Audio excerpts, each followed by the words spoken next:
tey ñu nar a seq ak moom waxtaan muy Mouhamed Ndoye nekk président GIE Dimbalante nekk en même temps aussi tamit trésorier AFTU en même temps aussi nekkaat président des jeunes transporteurs du Sénégal donc tey moom nga ñu war a seq ak waxtaan bu yaatu je pense que président juumuma ci présentation bi. ok voilà donc tey moom nga ñu nar a seq ak waxtaan ñu war a waxtaanee ci situation bi nga xam ne moom ngeen di dund mu nekk pandémie bi ak impact yi nga xam ne moom nga impacté ci transport bi surtout ñoom si domaine bi ñu nekk muy côté bus yi AFTU suñ ko waxee mooy bus yi nga xam ne ñooy transporté nit ñi fii ci biir Sénégal donc on va aborder ci sujet boobu noonu waxtaan ci lu bëri waxtaan aussi tamit ci moom carrière am waxtaan ci casquette yi nga xam ne moom la ngànk tamu nekk ci moom dinañ ci waxtaan aussi tamit waxtaan ci situation Sénégal d'une manière générale dama koy bàyyi mu nuyoo président maa ngi lay nuyu baax. salaamaaleykum Awadi ñoo ngi lay nuyu di nuyu Sénégal gi yëpp di am mbégte si dalal gi nga xam ne moom nga ñu dalal ñu la si sant di la ci gërëm waaye di nuyu monde transport di leen jaale suñu kilifa gi nga xamante ne moo fi jóge barki démb di El Hadj Ndiaga Ndiaye ñu koy jaale suñu bopp ndax si loxoom lañu doore ci way en 1983 ñu seqatam ak njabootam ñu mën si tudd ku mel ni président Djibi Ndiaye mu nekk président Diamaguène ñu mën si tudd aussi ku mel ni Pape Moussa Ndiaye nekk si interurbain bi ak ñeneen waaye di nuyu tamit président AFTU muy président Bayamar di si toftal 14 président GIE yëpp ak PCA yi nga xamante ne ñoo nekk si ñetti branche yi nga xam ne mooy MECTRANS te président Ndongo Fall jiite ko di PCA bi Trans bi président Modou Mbour jiite ko di PCA bi ak CAPTRANS président Ndiogou Dieng jiite ko di PCA. wax nga ko ñun aussi tamit par ma voix waa BTV yëpp ñun nga xam ne aussi ci département de Pikine la ñu nekk donc Papa Ndiaga Ndiaye ñu koy jaale famille bi di ko jaale waa Pikine di ko jaale aussi transporteur yëpp parce que tey ñun ñëpp dañoo judd dégg Ndiaga Ndiaye donc kon nekk na icône ci wàllu bu mu nekk. président ñu def benn parenthèse bu ndaw tey. pandémie comme ni ñu koy waxee mooy pandémie dafa laal àdduna bi yëpp ba ñëw fii Sénégal tey gis nañ situation bi nga xam ne moo nga posé ci secteur yi yëpp yu bëri sax mën nañu wax ne yëpp sax d'une manière générale tey boo doon defal lecture par rapport ak yéen seen domaine Covid bi lu mu def ci yéen. Covid bi ndogal la boo xam ne yàlla moom moo ko wasaare ci àdduna bi yëpp mu dugg Sénégal le 2 mars bi mu duggee Sénégal le 2 mars ñu doxal. juróom-ñetti fan muy le 10 suñu ministre tiital ñu koy nuyu de passage maître Oumar Youm ne nu léegi mënu leen def dara lu dul ban rangé ñu nit ñu nangu ko xam ne réew mi moo ko laaj ñu ànd si ban rangé yi ba le 10 ba le 20 bi ñu demee ba le 20 mu ne nu léegi carte grise bi lii ci nekk ndax oto yi am na yoo xam ne 22 places assises la am na yoo xam ne 27 places assises la am na yoo xam ne 29 places assises la mu ne léegi lii nekk ci carte grise bi moom ngeen di xaaj di ko yàpp donc am na yoo xam ne 11 personnes lañ doon yàpp defe naa bii ci gën a rëy moo doon yàpp 13 personnes vraiment mu nekk loo xam ne metti na si ñun waaye réew mi fi mu toll la donc ñu boole kaa gëm yàlla boole kaa suñu liggéey xam ne si réew mi lañu bokk. comme ni mu laale it yeneen secteur yëpp yu nekk ci biir réew mi ci loolu ñu demaat ba ci biir président Macky Sall génn ba mu génnee ne xam na ne feebar bi metti na mais il faut ñu dund ak moom pour yëkkati koom-koomu réew mi alhamdulilah bien avant que yooyu yëpp di am ñun lépp dañ doon jël suñuy matuwaay ndax. bu ngeen seetee quelques weer si gannaaw dañu jëndoon suñu matériel commencé désinfecté suñu oto te ministre bu mu dem dañuy taxaw désinfecté ko balaa muy yabaat ministre de l'intérieur avant muy dogal pour masque obligatoire fekk na ñun jël nañ suñuy matuwaay ci suñuy oto nekk nit balaa mu ci yéeg dana takk masque parce que tamit suñu njaboot ñoom ñoo ci nekk foog ñu aar leen alhamdulilah defe naa ne balaa ñu koy appliquer lundi bi dimanche ci guddi ministre bi génne na benn arrêté pour ñu fekk si loolu. donc ci loolu bi mu amee wax dëgg yàlla oto yu bari dañoo gaare ndax bor yi dañu dem ba dafa metti ndax boo xëyee suba ba ngoon danga la ka 30 ba 35 000 gasoil oto bi ne bu bëggee liggéey total bi yëpp 22 000 dafay xaw a metti donc bu yàggee da ngay obligé garer say oto yi doon nañu panne doon nañu am jafe-jafe pour dépanner suñuy oto buñ daan am pneu yu tojit doon nañ am jafe-jafe vraiment pour def ko mais alhamdulilah ndax fexe nañ ba tenir cap bi c'est-à-dire tey AFTU on a 1849 oto tey bu ñu seetee amoon nañ 50 ba 60% si oto yi doon daw wax dëgg yàlla ndax clients yi nga xam ne ñoo nekk si dëkk bi population bi ñoom ñoo tax ñu jënd oto yi nit mu ngi ay milliards jël ko dugal ko ci banque yi bitim réew yi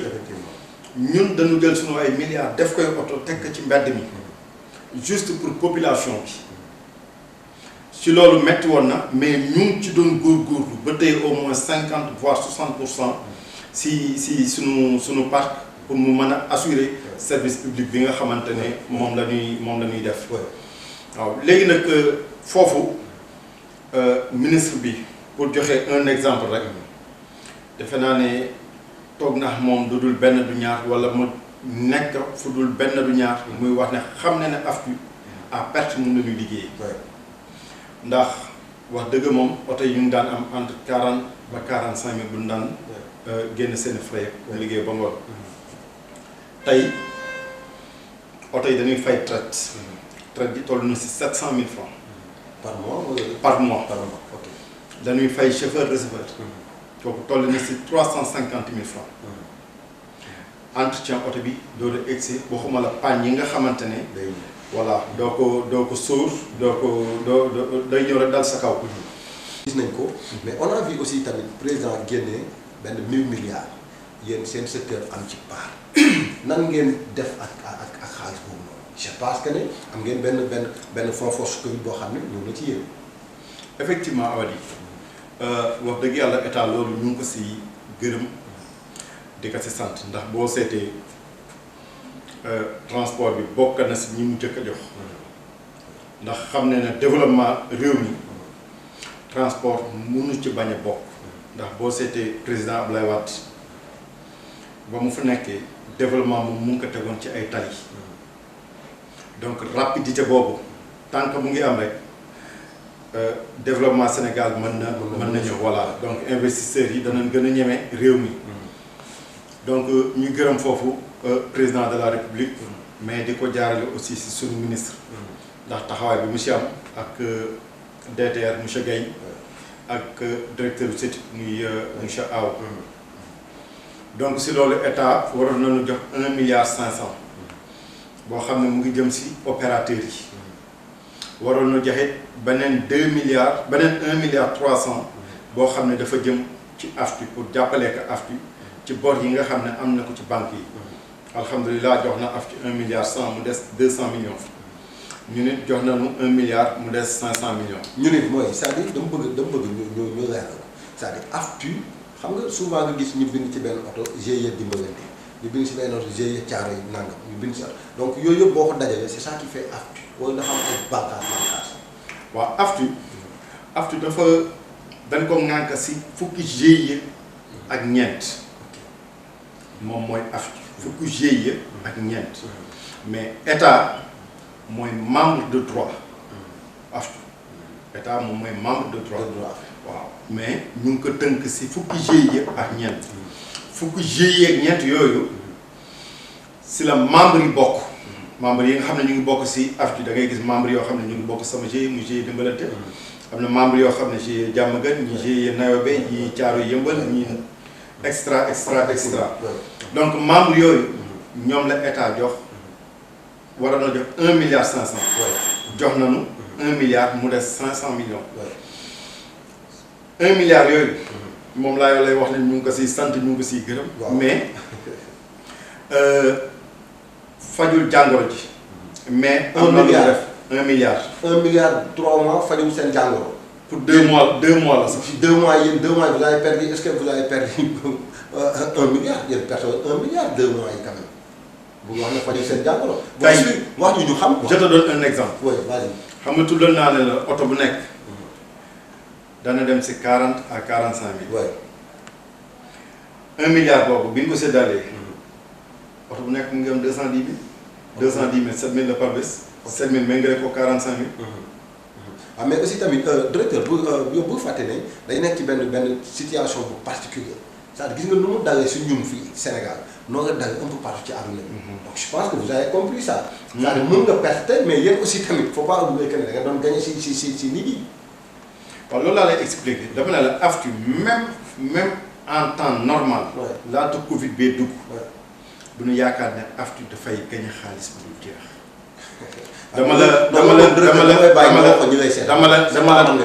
dama la tegal ne la soo toogee di ñu wax ne AFTU du gagné. dama la tegal ne la AFTU. boo génnee say frais yaa ngi tourné entre 40 ba 45 mille. d'accord. ci biir Covid bii. man sama oto daana liggéey ba wàcc indil ma 400 francs. 400 francs laa la wax suma oto daana liggéey ba wàcc versé ma 400 francs. suma oto daana liggéey ba wàcc ñëw ne ma li ma sol gasoil matul. dafa am nga xam ne moom moo ko andi ñii ñoom dañ ne dañuy yokk paas yi moo andi woon fi coow yi ngeen doon dégg fan yii yëpp moo tax ñun tey ñu ñëw pour waxtaan ak moom mu wax ñu lan moo taxoon ñoom ñu ne dañuy yokk paas yi te gis nañ panier manager bi nu muy demee gars yi dund gi demeewul noonu dëgg mais ñoom te beneen bis topp mooy da ngay gis benn tata day yeb nit yi taxaw jàppoon bi si kaw tata bi xat fees dellu weng te du tee arrêt bu ñu dem dañuy taxaw pour yebaat ñeneen ñoom yooyu yëpp lijjantiwuñ ko mais dañ ne ñoom dañuy yokk paas yi directeur pourquoi paas yi ngeen doon xalaat pour yokk ko. waaw jërëjëf lu tax ñu bëggoon a yokk paas. xam nga sànq maa ngi lay wax ne la ñun suñuy oto dañ ko fi teg pour population bi. service public moom la ñuy def léegi rek defe naa bi ngay ñëw yaa ngi may dégg may wax ak sama chauffeur. mu wàcc ba dem. dafa am bi mu xëyee ñu mu yóbbu am na ñoo xam ne 18 heures la ñuy wàcc ñooñu si ñun lan bokk dañu war a dellu pour jëli leen tey boo demee ci terminus yi wala nga dem ci gaar yu mag yi heure bii tous les jours da ngay fekk dafay bondé ak monde xëccoo bi mel ni tulleeg mal yi amoon na fi temps sax yu doon daw si réseaux sociaux yi da nga daan gis ñuy jaar si verre yi la ñuy toj pour jaar si pour mën a am place. pour ñibbi. ñooñu suñu njaboot la. effectivement. léegi oto yi nga xamante ne bu ñu xamee ne seen dernière voyage bu ñu demee jëli ji ko danañ am ay difficulté si gasoil wala panne yi nga xamante ne moom ñuy dal ba nar a gaare oto yi foofu la mënoon génne. c'était pour ça ñu mën a delluwaat. dernier aller-retour boobu aller mu nekk 3 ñu mën ko def 4 pour mën a récupérer ji population ci ndax suñu njaboot lañ bokk. tey bu fekkoon ne AFTU dafa jóg pour yokk paas pour seet lu mu def si poche am boo fàttale ko ay at si gannaaw paas boo doon gis si AFTU rek amoon na juróom. vous allez nous juger. paas question bu posé mu ngi kii nekk. paas boo doon gis si AFTU amoon na juróom. mais juróom yooyu AFTU daf ko teggi pour yombal client bi ak receveur bi mu bañ a am ay jafe-jafe fan daan fay 175 AFTU daf ko teggi daf ko 150 tey paas kañ la gëj a yokk si AFTU. en 2008. directeur en 2008 la paas gëj a yokk fii si Sénégal. lan moo tax état si la gëj a yokk paas fii si Sénégal en 2008. d'accord te pourtant raison yi nga xam ne si lañ war a mën a yokkee paas. juróomi raison yooyu yëpp daje na juróomi raison yooyu yëpp daje na te pourtant yokku na paas. oui pourquoi ngeen xalaat ko léegi c'est-à-dire xam nga directeur man dama poser question da ngeen ne da ngeen bëggoon yokk paas yi pourquoi ngeen am idée wu ba réflexion ne da ngeen di yokk paas yi lan moo xew. mooy li ma la expliqué léegi. dama ne la waaw yokkum paas. ak bëgg a yokkum paas. bëgg a yokkum paas la. waaw du dañuy xëy pour yokk paas. waaw bu nu xëyee. waaw ne dañu bëgg a yokk paas. lu tax parce que nee naa la clientèle bi. suñu njaboot la. waaw tey. waaw boo demee Petersen. waaw di nga fa gis doomu aadama yoo xam ne ñu ngi génn di dox. d'accord na di ñibbi Wakaam. d'accord na. waa kooku. est-ce que oto bi delluwaatoon jël ko gënul si moom. waaw waa léegi pour ñu def loolu. waaw man am naa jafe-jafe tey. waaw xam nga lu tax. tey suma oto bu fekkee ne bu solee 30 000 ma am jafe-jafe pour fay ko. waaw damay préférer mu sol 25 000. waaw mais xam nga directeur tey boo defee 4 aller-retour nga waroon wàcc ñu ne la client yi ñu ngi Petersen nga dem jël leen mais kooku beneen gagne-pain sa day ñëwaat ci yow nekkul da ngay dem pour jëleen gratuitement. très bien très bien. Ouais. peut-être que foofu la ñu bari comprendre. Ouais. actuellement ni oto yi boo seetee taxi la su ma nee la taxi la nit ñi fi ñu yéegi point A la ñu yéegi bu ñu wàccee point B la. waaw amul yéegal wàccee. waaw tey passe bi si gën a cher. je Ça te donne la ligne 3. ça dépend ci je te donne la ligne 3. ouais bu dee 300 la. mu yeb 27 personnes. ouais 300 Petersen ba Yoff. waaw matul sax 7000. waaw lu mu dee dina la ko 8000 gasoil.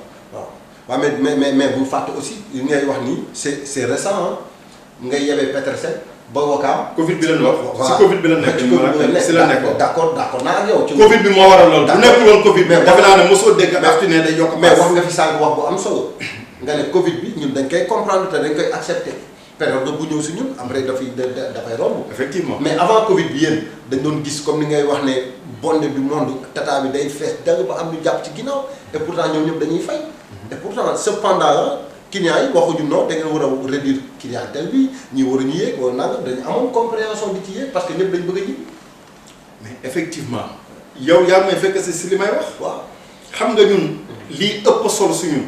mooy client bi. lii ëpp solo su ñun mooy client bi. yokku nu paas pour client bi am lu ko naxal. mais dañu gis si suñuy client ñi nga xam ne dañuy jógee terminus. jóge supposons Petersen dox ba Pikine. koo nekkoon kooku boo ko fekkee ne kaay ko li si baat pour mën ko jëli mooy def ko koy jaral. ndax dox boobu lu nekk xaj na si. mën na la si agressé mën na la si. loolu daf siy joué. jafe-jafe boobu mooy li nga xam ne tey boo demee lu mel ni maison mère yi Unitec Motors wala nga dem Senbus demal reportage boo xam di nga fa fekk ay oto yoo xam ne ñu nga fa gaare seeni borom amul lu mu ko fayee pour mu génn. yëpp yenn banques yi ñu ngi leen di attaqué lan moo xew.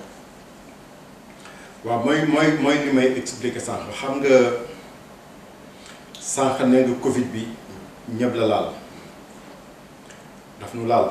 dafa laal banque yooyu waaw banque yooyu ñu ñuy song pour bor yi leen amee ñu fay leen ko te ñoom leer nañ leen ñun moom ñu ko fay. ñaata ngeen yore banque yi. non kenn mënu ko xayma kenn mënu ko xayma. non c'est-à-dire lu ñu bëggoon xam mooy nga estimer ñu nga ne par exemple banque bi yoroon nañ ko temps ci ay milliards ñu def estimation par rapport ak Covid bi ci yéen. non loolu kenn mënu ko xayma tellement que dafa bari. du banque bi financé aftu rek moom moo fi nekk. du banque boobu rek tey man naa am beneen prêt def ko ci beneen banque. li taxoon ma leb. peut-être su ma liggéey peut-être si laa yaakaaroon ba di ko leb. actuellement ñooñu ñu ngi sonal pour ñu fay dem. ak jafe-jafe bi nga xam ne moom moo ne si réew mi. fan nga leen di fay alhamdulilah. ministre bi waroon nañu recevoir lundi. mais dafa am dëj ñu koy jaalee de passage mu boole na wax secrétaire général am y avait aussi DTR y avait aussi directeur statut y avait aussi DOP ñu waxtaan ci point yi yëpp ba vraiment aussi ñoom demandé nañu pour ñu génneel leen yooyu banque ak yooyu mutuelle indi leen aussi document yëpp pour vraiment ñu mën dimbali mayaat nu peut-être ñu reporter peut-être 3 échéances wala 4 le temps que Covid bi xaw a wàññeeku tuuti si réew mi ndax ñu mën leen fay parce que période bi ñu toll vraiment ñu ñëpp am ay jafe-jafe. ni mu mettee si ñoom noonu la mettee si ñun noonu la mettee si ñeneen ak ñeneen ak ñeneen.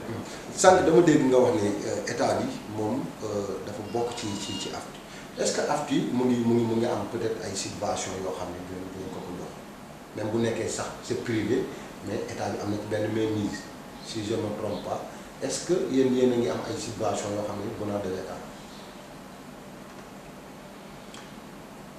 C'est compliqué pour ma tontu si. mais comment si message si question boobu. xam nga bëgguma dugg si état de trop. ndax du sama domaine. non ndax yéen a ngi am subvention wala déet wala kay yomb na waaw. am na léegi lu tudd subvention. non c'est-à-dire jàppale dimbali quoi c'est-à-dire ne comme Dakar Dem Dikk mu ngi fii état bi da si dugal nga xam d'accord nañ c'est état bi moo ko moom 100% mais AFTU ay doomu Sénégal yi ñoom ñoo ko moom mais état bi am na ci benn mainmise yaa ko wax sànq donc état bi war na mën a accompagner di subventionner. waaw bu dee subvention bi am Dakar Dem Dikk boobu amul AFTU. waaw ban ngeen am yéen. xamaguma boog subvention boo xam ne am na. amoon na si état bi du leen dimbali. xamuma subvention bu jóge si état jëm si. kon amoon benn subvention. xamuma subvention bu jóge si. mais yow yaay trésorier AFTU non. ma ne. waaw xamuma subvention bu jóge si état jëm si. d'accord jëm si AFTU. d'accord tey yow en tant que trésorier est-ce que mën nañu xam caisse bi wala xaalisu AFTU yi actuellement ni mën nañu ko xayma. question boobu moom mënu ma si tontu. mais mënuñu xayma keesu question boobu moom mënu ma si tontu. wax dëgg d'accord yàlla alors d'accord mun naa la ko may man xam naa ñaata la te dinaa leen ko wax yéen je vous dis dinaa leen wax keesu AFTU ñaata moom moo si nekk. alors seen yenn chauffeur yi nga xam ne ñoom ñëpp Tata la ñuy dawal mais dañuy gis si kaw tali bi ay njëkkante yoo xam ne day jur souvent ay jéey.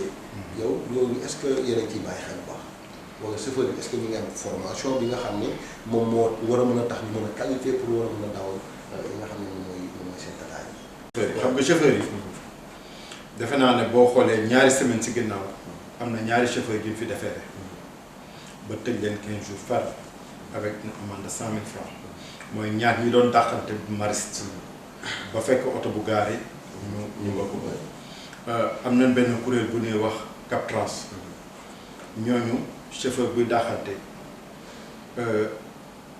kuy comportement boo xam ne wax dëgg yàlla moom dëppoowul ak AFTU li bu bëgg am na ay sanctions yoo xam ne dafay dal ci sa kaw que muy même le transporteur am na ay sanctions yoo xamante ne dafay dal sa kaw tey man su ma oto bu xëyoon naan dafay dagg-daggee liggéey am na ay sanctions yoo xam ne dafay dal ci sama kaw ñun danañ dem sax ba bannir chauffeur que dootul dawal si réseau pour wan la ne rek mesures yi nga xam ne ñun dañ ko siy jël macha allah.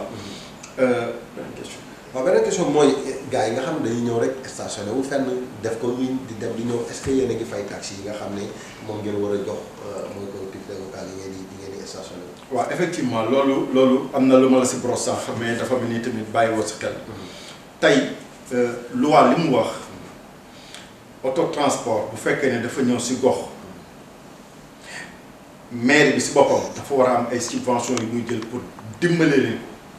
mairie moo war a dimbali autotransport. autotransport yooyu si boppam loi bi loolu la wax. ok donc Sénégal boo gisee surtout Dakar ni mu tëddee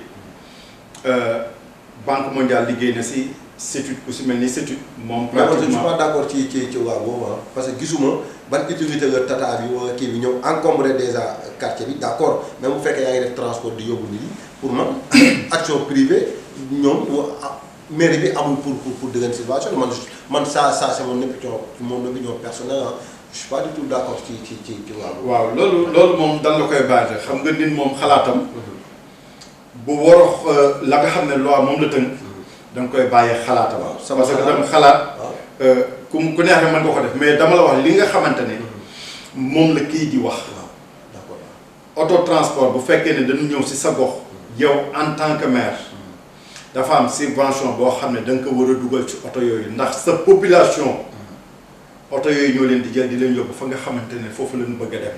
da ngeen fay gars yi xaalis bu baax président il faut ngeen di fay chauffeur ak receveur yi aussi. waaw jërëjëf foofu Awadi defe naa ne ku xam transport salaire ba sa gën a rëy mosul woon romb 70 000 tey chauffeuru Tata dana am 100 000 am na si ñoo xamante ne romb nañ 100 000.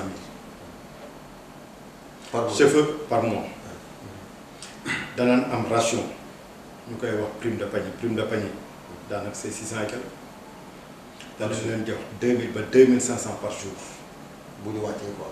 de chaque matin moom la ñuy ndekkee wala ñu añoo bokkul ak seen salaire am na si ñoo xamante ni. mais fa nga xamante ne. fa la ñuy gaare bàyyi ñu dama ngay dugal beneen question nga àndaal moom mais man dama dégg ñu ne njëkkante bi quoi li koy indi mooy soo defee ay aller-retour yu bëri da ngay am bonus. waaw may eggali question bi am na ñoo xamante ne terminus ba nga xamante ne foofu la ñuy wàcce seeni patron dañ leen fi wër léegi nag ma door a ñëw si loolu nga wax léegi xam nga loo gis rek si nit la aftu amul pression bu ñuy chargé nit ne la lii nga war a verser comme la xewoon si Ndiaga Ndiaye wala super ñun ay ticket lañu yor ticket yi nga jaay boo ñëwee moom ngay verser doo verser loo jaayul. kon jarul njëkkante bi jarul. kenn santew leen ko. ok kenn santew leen ko tey oto bu njëkkante maari day taali musiba am si ku koy defar borom oto bee koy defar kon lu tax muy santaane ko ñu yàq alalam. c'est vrai donc loolu nit ñi nañ si xalaat bu baax a baax ñun amuñu pression li ñu amal solo mooy client bi na dem si jàmm. ñëwaat si jàmm. d'accord merci je pense que chauffeurs yi dinañu seetaan dégg ngeen lu ñuy wax bu baax a baax il faut arrêter seen njëkkante yi parce que gis nañ vraiment yi nga xam ne moom mooy xew ci tali bi par exemple ñun ñu ngi dëkkee côté banlieue bi sax dañuy gis ci ay bés yu nekk dañuy gis ay accident yoo xam ne dafay am et pour ñun dañ jàppoon ne sax man personnellement xam naa ne bëri naa ci morom que ne su ngeen rawantee dafa am peñe bu ngeen ci am dafa am bonus bu ngeen ci am or que tel n'est pas le cas kon dee ndaw ndànk di yóbbu ñibbi si jàmm di ñibbi si jàmm quoi donc c'était un plaisir vraiment di ko jaajëfal ba peut-être président ma bàyyi la kàddu gi mujj nga xam ne fàtt naa ko posé nga bëggoon ko wax amul problème. waaw vraiment alhamdulilah li ñu waroon a waxtaan yëpp yaakaar naa ne waxtaan nañ ko xanaa dellu rek di la gërëm te di la sant di la ñaanal li nga xam ne moom nga yor muy BTV yàlla suqali ko mu dem ba bokk si télé wala rajo yi nga xam ne ñoom la ñuy tudd si réew mi ndax lii dafa am solo si jeunesse on a besoin de ça ñun ñoo war a assurer ëllëgu réew mi donc suñu taxawaay tey la war a tàmbali pour ëllëg ndax génn góor daf ma mas a wax ne boo bëggee xam sa démbay réew da nga koy laaj mag ñi waaye boo bëggee xam sa ëllëgi réew fa mu jëm da ngay xool ci ndaw ñi donc yow it ñu ngi lay jaajëfal bu baax si taxawaay bi di la ñaanal yàlla yàlla yokk mbir yi merci vraiment merci Mouhamed Ndoye tey moom laa ñëwoon defal moom benn entretien bu spécial ñu doon waxtaanee ci mbirum transport et tout maa ngi ànd ak Khalifa dina nekkaat aussi ci montage bi et tout donc BTV la lu ma ñaanal moom laa koy ñaanal moom aussi vraiment c'est un jeune quand on parle de jeune nag donc du dañuy gis affaire bi di weex nii rek mais c'est un jeune vraiment un jeune engagé un jeune responsable donc man xam naa si dara et yéen ñi ñuy seetaan xàmmee ko aussi tamit di ngeen xam ne ku yàgg gëm boppam depuis bu muy dawal taxi et tout te ku ko xam fi mu bokk et tout mënoon na ko si bañ a fekk mais dafa gëm ne lu muy am moom moo koy utal boppam donc exemple la si d'autres jeunesse exemple la si man mii toog exemple la ci ñeneen ñi nga xam ne ñoo ngi seetaan donc il faut que ñuy am ay références te yaakaar naa ne Sénégal am nañ ko bu baax a baax kenn mu ngi ñuy toog muy Mouhamed Ndoye donc merci beaucoup à la prochaine ñu jël keneen ci beneen entretien exclusif merci